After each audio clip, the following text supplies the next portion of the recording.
Hello la Belle Team, j'espère que vous allez bien. On se retrouve pour un nouveau Krusty. Bon, vous l'avez vu sur la miniature, on va s'attaquer aujourd'hui à la série Euphoria. Le premier épisode de la saison 3 vient tout juste de sortir. Enfin, j'ai envie de dire, parce qu'on a dû attendre 4 ans quand même, après la fin de la dernière saison. Et profitez-en bien, parce qu'il se dit que c'est la toute dernière.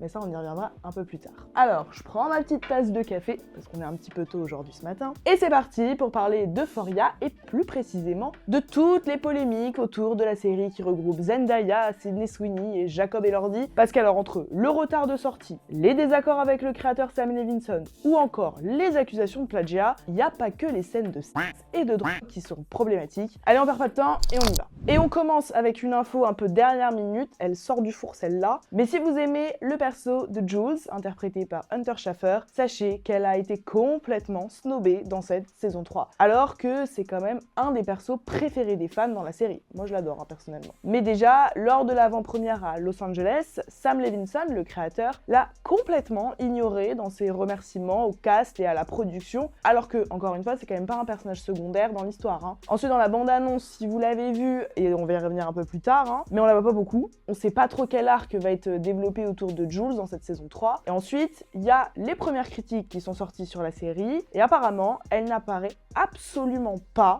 dans la première partie, ou alors très peu, et surtout la grande révélation autour de son personnage, apparemment c'est pas si fou que ça. Spoiler, mais bon, préparez-vous. Et enfin, Hunter Schafer avait coécrit un épisode pour la saison 3 d'Euphoria, mais il a été complètement zappé et mis au placard comme l'actrice. En vrai, c'est plutôt étonnant, je sais pas ce que vous en pensez, mais parce qu'encore une fois, Jules, c'est un personnage qui est assez important dans l'histoire d'Euphoria, que les fans adorent, et il est aussi important dans l'histoire de Rue, donc on sait pas trop ce qui s'est passé, est-ce qu'elle s'est clashée avec Sam Levinson, parce que ce serait pas la première des actrices à avoir une embrouille avec le créateur, il y en a même une à qui ça lui a coûté sa place dans la série, mais ça aussi, on va y revenir plus tard. En tout cas, on n'a pas plus d'infos, mais c'est très bizarre et surtout, ça démarre pas hyper bien pour cette saison 3 d'Euphoria qui était très attendue après, encore une fois, 4 ans d'attente. Et c'est pas tout au niveau polémique autour de cette nouvelle saison, ça ne va jamais s'arrêter, spoiler. Je pense qu'ils auraient juste certainement jamais dû la faire. Mais il y a un mois, en mars dernier, donc un mois avant la sortie de la saison 3, Labrinth, qui est le compositeur de la musique d'Euphoria et qui lui aussi est adoré des fans, parce que ses musiques c'est clairement l'ADA Euphoria, a posté ça dans sa story. J'en ai fini avec cette industrie, va te faire foutre Columbia et va doublement te faire foutre Euphoria, je me casse, merci et bonne nuit. Sympa le message.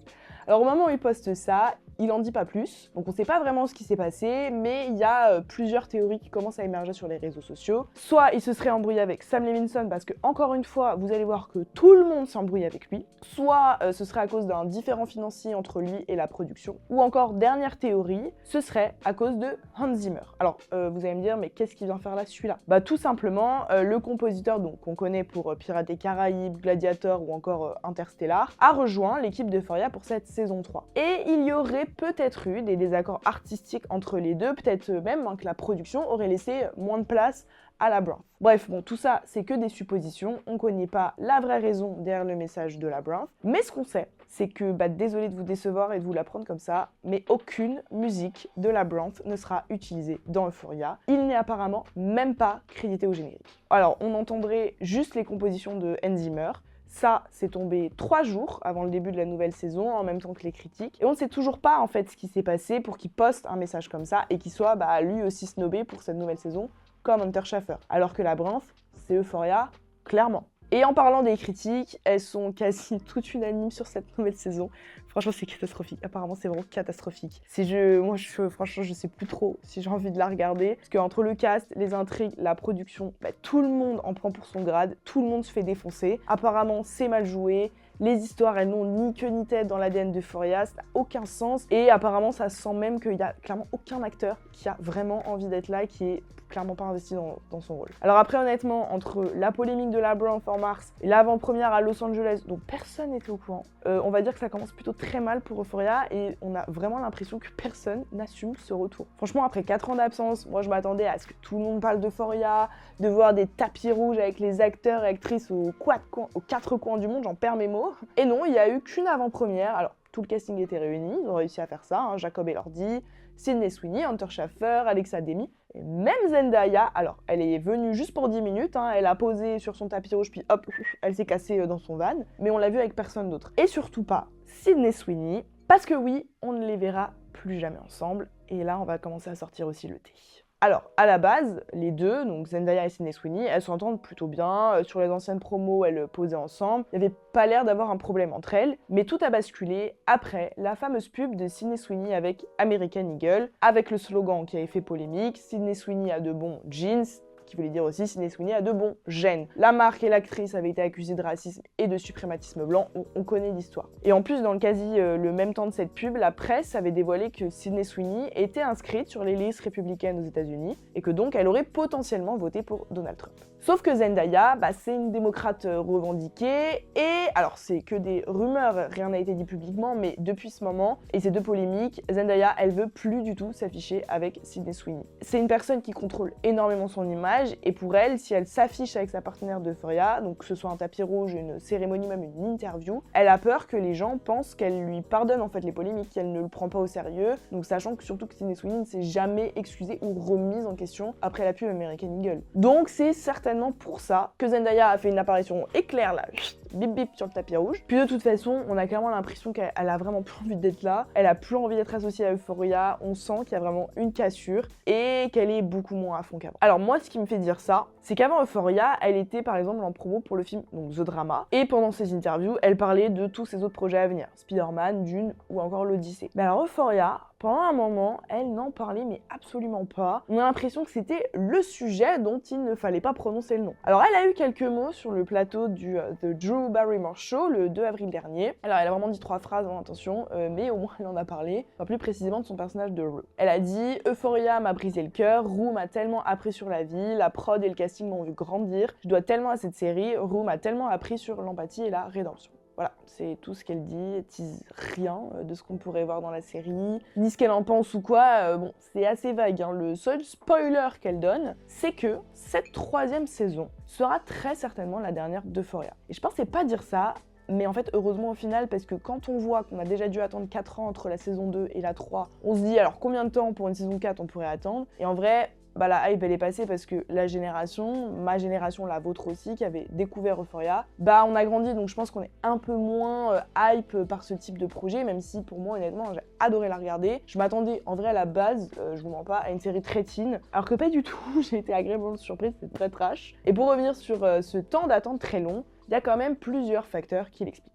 Déjà, entre la saison 1 et la saison 2, on avait dû attendre 3 ans, parce que le premier opus était sorti en 2019 et le deuxième en 2022. Mais là, l'explication elle est toute simple, c'était à cause du Covid, qui clairement a ralenti tout le monde. Pour la saison 3, en vrai, alors ça avait bien démarré, parce que la production avait commencé en février 2023, et le tournage devait commencer en mai 2024, donc on pouvait s'attendre à une sortie fin 24, début 2025. Bon, c'est 3 ans, ok, c'est long, mais surtout ça s'est surtout pas passé comme ça. Alors c'est quoi l'excuse cette fois ? Il y en a plusieurs et beaucoup vont se passer en 2023 parce que cette année-là, déjà il y avait la grève des scénaristes et des acteurs à Hollywood qui a impacté de nombreux projets dont Euphoria. Autre raison et qui est un peu plus dramatique, c'est la mort d'Angus Cloud qui joue le personnage de Fez et qui est décédé en juillet 2023 d'une overdose. Alors lors de l'avant-première à Los Angeles, Sam Levinson a expliqué que ça avait été très dur de perdre Angus Cloud, qu'il l'aimait beaucoup et que forcément ça a impacté la production parce que ce qu'ils avaient prévu de faire pour son personnage pouvait plus le faire techniquement quoi. Le créateur explique qu'évidemment il ne pouvait pas l'intégrer physiquement dans cette nouvelle saison 3, mais le personnage de Fez sera toujours là, d'une manière ou d'une autre. Donc on peut se dire que les persos vont l'évoquer. Apparemment, il y a même des scènes où ils seront au téléphone avec lui. C'est une manière de rendre hommage à Angus Cloud pour Sam Levinson. C'est un peu glauque selon moi. N'hésitez pas à me dire en commentaire ce que vous en pensez. Mais c'est certainement aussi pour ça qu'ils ont opté pour un saut dans le temps pour la saison 3. Mais ça, on va débriefer après. Ensuite, alors ce qui va compliquer aussi les choses, donc pour ce retard de la saison 3, c'est que cette fois, HBO pose une règle. Ils veulent avoir le script en entier avant de commencer à tourner. Sauf que ça a déjà pris du retard à cause des 2 raisons que j'ai évoquées. Plus, toujours en 2023, Sam Levinson, le créateur, est parti sur un autre projet, la série The Idol. Donc il met pendant un moment Euphoria de côté pour se consacrer à cette nouvelle série. Et vient s'ajouter à tout ce schmilblick là, à tout ça, le calendrier des acteurs principaux de la série. Sachant qu'HBO, décide de leur dire, ok, vous avez le droit d'accepter tous les projets que vous voulez jusqu'à octobre 2024, parce que pour l'instant, on n'a pas lancé la prod. Donc même si le scénario est prêt, va falloir quand même trouver des dates où Zendaya, Jacob Elord Cordy ou Sydney Sweeney et tous les autres sont dispo. Parce que pour te donner une idée, mais entre la sortie de la saison 2 et de la saison 3 d'Euphoria, pour Zendaya, on a eu le temps de la voir dans Dune 2, Challengers, The Drama, elle a aussi eu le temps de tourner Dune 3, l'Odyssée et Spider-Man Brand New Day. Elle en a fait des choses en 4 ans. Et hésite pas, en vrai ça peut être marrant de me dire en commentaire, toi t'as fait quoi pendant 4 ans? Parce que ça peut être marrant de se dire on était où il y a 4 ans lors de la saison 2 d'Euphoria. Et c'est pas tout. Et non, on s'arrête pas, je vous dis, il y a beaucoup de choses à dire sur cette saison 3. Parce que, alors rien que pour Zendaya, sa filmographie, donc elle a eu le temps de grossir.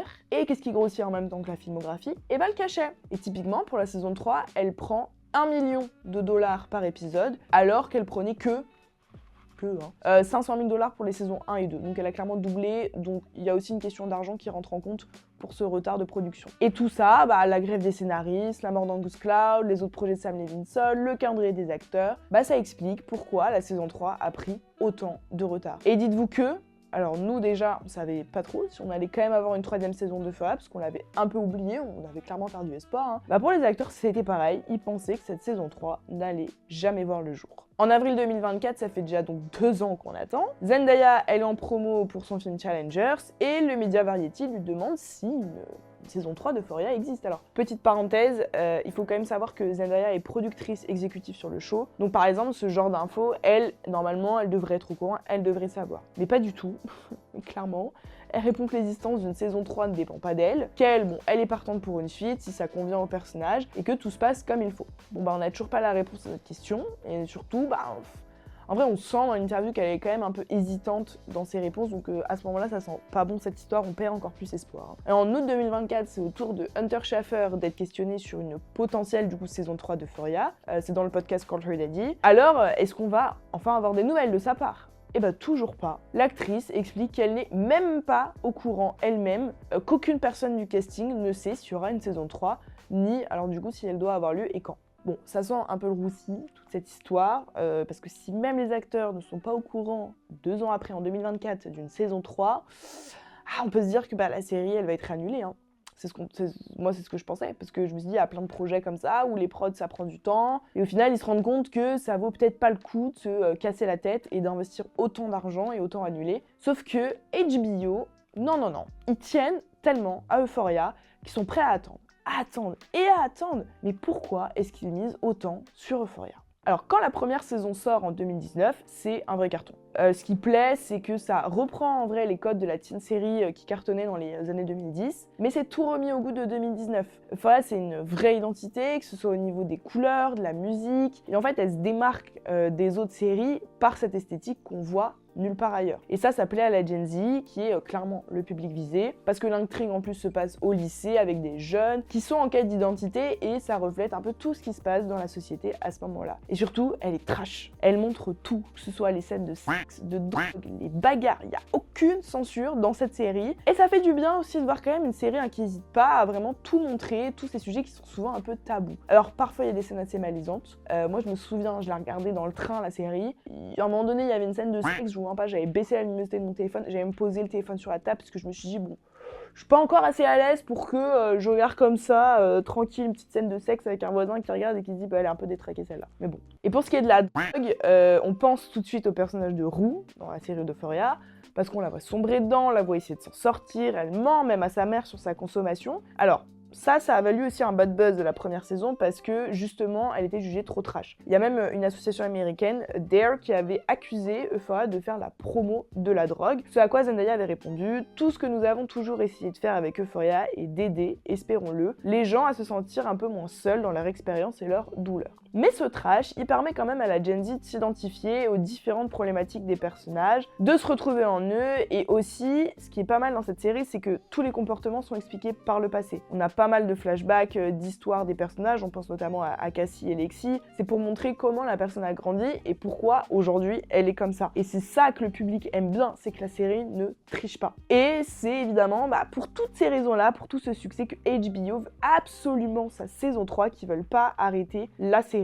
Et je pense que HBO veut absolument une saison 3 parce qu'elle cartonne partout cette série et pour toutes les raisons que je viens d'évoquer. Et ils voulaient surtout pas l'arrêter parce que c'était clairement révolutionnaire en fait lors de la sortie et c'était un vrai carton. Mais comment vous dire que ce succès n'est pas du tout garanti pour la saison 3, enfin c'est mon avis mais c'est aussi celui des critiques. Alors, évidemment je vais la regarder, parce que je regarde toujours mes séries, je les finis toujours. Mais déjà, alors entre l'attente de la saison 2 et de la saison 3, on a perdu pas mal de gens, je pense, qui en ont eu marre d'attendre autant, voire qui ont complètement oublié son existence. En vrai, j'espère qu'il y aura un bon gros récap, parce qu'on se souvient plus trop de ce qui se passe dans la saison 2. N'hésitez pas à me dire, vous, en commentaire, dans quel team vous êtes. Est-ce que vous êtes à donf pour la saison 3, ou est-ce que clairement, vous l'avez zappé et c'est pas pour vous. Et le problème qu'on va certainement aussi avoir pour cette saison 3, c'est qu'autant avant, on savait à quel public elle s'adressait, c'était beaucoup les jeunes de 16 et 20 ans. Autant là, on ne sait plus. Parce que le point fort d'Euphoria va du coup devenir son point faible, parce que le public qui était visé en 2019, maintenant il a grandi. Alors est-ce que des histoires de teenage qui se droguent, qui couchent à tout va et qui ont des embrouilles de lycée, ça va plaire ? Je suis pas trop sûre. Ceux qui ont 16-18 ans aujourd'hui, est-ce qu'ils ont vraiment envie de regarder parce qu'ils n'ont pas connu cette hype autour d'Euphoria à son lancement? Ou alors, laissez-moi vous dire que vous étiez beaucoup trop jeune pour la regarder en 2019. Donc la saison 3 d'Euphoria, au final, elle est pour qui? Et pour résoudre ce problème, les producteurs ont décidé de trouver une idée magnifique. Ils vont faire un saut dans le temps. Et c'est clairement ironique parce que c'est forcément pas la meilleure des décisions. Dans la bande-annonce, on comprend donc que cette nouvelle saison se passe 5 ans après les événements de la saison 2. Donc les personnages ont grandi, ils ont fini le lycée. Mais alors pourquoi est-ce qu'on nous inflige ce saut dans le temps? D'abord, les acteurs, ils ont grandi, ils approchent quasi tous la trentaine. Donc continuer de les faire jouer des lycéens, ça aurait clairement pas marché, ça aurait littéralement pas de sens. C'est ce qu'on reproche à beaucoup de séries, par exemple Stranger Things. Là, ils jouent à peu près des personnages qui ont leurs âges, donc ça colle un peu plus à la réalité. Ensuite, on peut se dire que quand même peut-être la décision a été prise après la mort d'Angus Cloud, parce que alors, petit rappel, mais à la fin de la saison 2, bon j'ai dû me la re-regarder parce que je me souvenais plus. Mais son perso de Fez et son petit frère Ash, ils sont repérés par la police, qui savent qu'ils vendent de la... Bon, c'est un peu plus complexe que ça, mais c'est pour faire un résumé très court. Et Ash, il tire sur la police, sauf qu'il touche Fez au ventre, et le petit frère ensuite il est abattu par la police d'une balle dans la tête, sous le regard de Fez. Et c'est comme ça que ça se termine pour lui. Du coup, on sait pas s'il va être embarqué par la police, s'il est mort après sa blessure au ventre, et on n'en saura jamais rien. Donc ce saut dans le temps, ça permet aux producteurs de mettre cette histoire complètement de côté, au placard Fez. Et le scénario de cette saison 3, ça a été un énorme sujet épineux entre Sam Levinson, les producteurs, les acteurs et HBO. C'est un beau bordel qui est aussi une des raisons du retard de cette saison 3. Et le thé va être servi.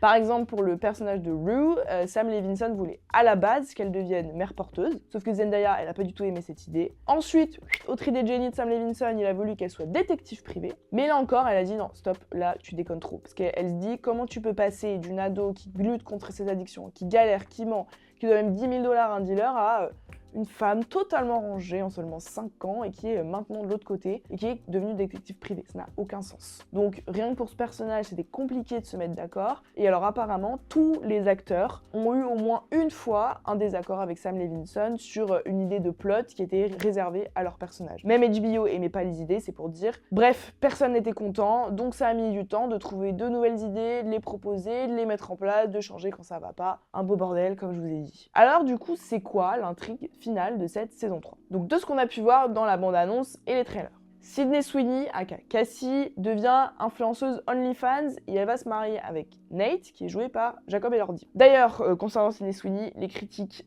on souffle. Clairement, on souffle. En fait, l'intrigue de Cassie, c'est finalement une caricature de Sydney Sweeney elle-même, de ce que Hollywood pense d'elle. Mais bon, bref. Maddie, qui est jouée par Alexa Demie, donc c'est l'ancienne meilleure pote de Cassie, elle l'aide à tourner ses vidéos et elle serait devenue une sorte de mère Macrel. Jules, qui est interprétée par Hunter Schafer, elle est de retour. Bon, comme je disais au début, comme on la voit pas trop, on sait pas trop ce qu'elle devient, mais elle a l'air d'être toujours là et d'être toujours avec Rue, qui elle trempe toujours dans la drogue et qui a affaire à d'autres dealers. Bon, on en pense quoi? Honnêtement, moi je demande à voir ce que ça va donner, mais en vrai on souffle un peu, c'est pas non plus des idées de génie. Et sachez surtout que s'il faut blâmer quelqu'un, c'est Sam Levinson, je vous donne son nom, qui en a clairement mais fait qu'à sa tête, mais surtout qui est une personne très problématique, genre tout le monde s'embrouillait avec au moins une fois avec lui, notamment Zendaya, et il est même accusé de plagiat. Et alors c'est l'heure d'ouvrir le dossier Sam Levinson.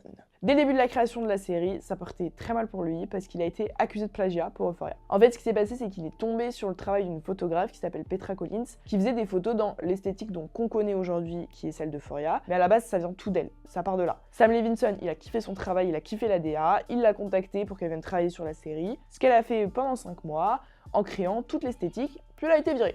Ah oui, je vous le dis, comme ça, hop, et hop, dévirée, parce que bon, Sam Levinson, elle estimait qu'elle était un petit peu trop jeune pour intégrer une équipe créative. Sauf que quand Euphoria sort, bah Petra Collins, ça se rend compte qu'elle s'est fait virer, mais que Sam Levinson, il a gardé tout son travail, toute l'esthétique sur laquelle elle avait travaillé, et qu'il a clairement tout copié, tout plagié pour la suite. Alors elle expliquera en interview que bah forcément ça a foutu en l'air toutes ces années de travail parce que cette DA, en fait elle est tellement rentrée dans le mainstream, comme je disais au début en fait, Euphoria ils ont tellement leur esthétique, leur DA à eux, qu'on l'appelle carrément même esthétique Euphoria et du coup bah en fait le truc c'est que Petra Collins ça peut plus lui appartenir parce qu'on va forcément se dire si on la connaît pas, ah mais en fait elle copie Euphoria.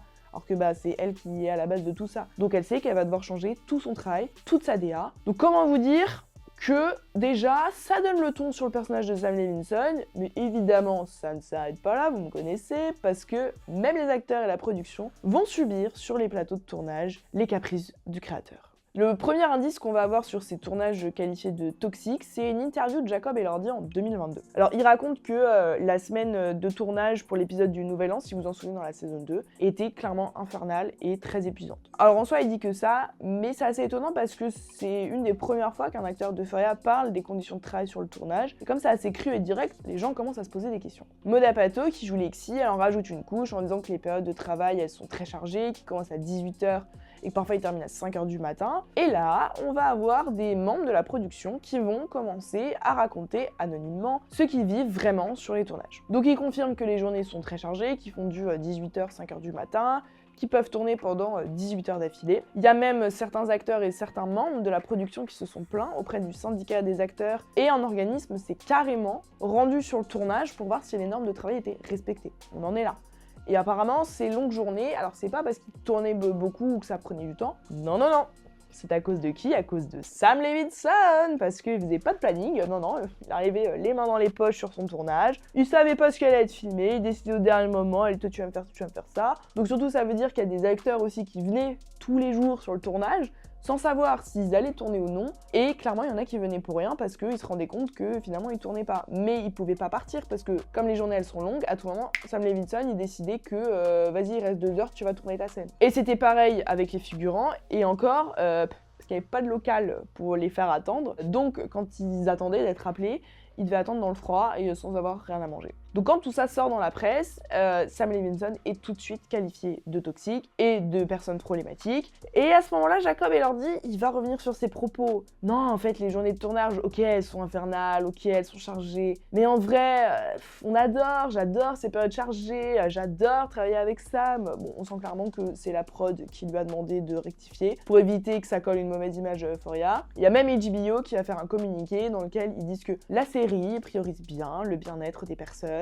qui en font partie et que toutes les normes et directives nécessaires sont respectées, ne vous inquiétez pas. Bon, leur communiqué il est sympa, mais le problème c'est que Sam Levinson, il n'y a pas que les journées de travail chaotiques et problématiques qui lui sont reprochées, parce qu'il y a quelques personnes, que ce soit donc des acteurs ou des membres de la production, qui ont eu de sacrés problèmes avec lui. Et la première, c'est Barbie Ferreira, qui joue Kat dans la série et qui ne sera pas là dans la saison 3 à cause de Sam Levinson. Dès la saison 1 d'Euphoria, le perso de Kat, il est très apprécié du public parce que ça parle du rapport au corps, à la sexualité, et elle est hyper attachante. Sauf que en fait déjà dans la saison 2, on la voit quasiment plus, même quand il y a la grosse embrouille là, entre Rue, Maddie et Cassie, elles sont quand même toutes potes et elle intervient quasiment pas, alors que si ça avait été dans la saison 1, elle aurait ramené son grain de sel, elle aurait dit ce qu'elle pense. Et tout ça, ça serait à cause d'un clash qu'elle aurait eu avec Sam Levinson. En fait, elle aimait pas du tout l'avenir que le créateur réservait à son personnage de Kat. Ils se sont disputés à propos de ça et elle serait partie en plein tournage de la saison 2.